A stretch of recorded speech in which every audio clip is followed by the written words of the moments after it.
नमस्कार मित्रांनो, मी शीतल आणि तुम्हा सर्वांचं लाईफ टॉक विथ शीतलमध्ये मनपूर्वक स्वागत करते।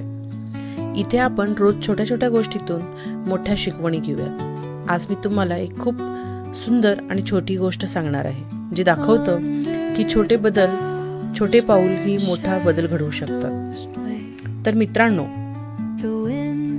एका गावात एक तरुण नेहमी म्हणायचा, मी एकट्याने काही बदल घडवू शकत नाही। एक दिवशी त्यांच्या गुरुनी त्याला एका काळोख्या खोलीत नेलं आणि हातात एक छोटासा दिवा दिला। दिवा पेटताच खोली उजळून गेली। गुरु म्हणाले, पाहिलंस, अंधार कितीही मोठा असला तरी एक छोटासा प्रकाश त्याला हरवू शकतो। तसंच तुझं एक चांगलं काम अनेकांच्या आयुष्यात उजेड आणू शकतो। तर मित्रांनो, याच्यातून आपण काय शिकतो? अंधार कितीही असला तरी तुमचा एक चांगला विचार किंवा तुमची एक कृती पूर्ण बदल घडवू शकते।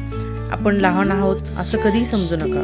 दिवा छोटा असतो पण उजेड मोठा करतो। आजपासून त्या बदलाची सुरुवात करा। आवडला असेल तर नक्कीच लाईक करा। धन्यवाद।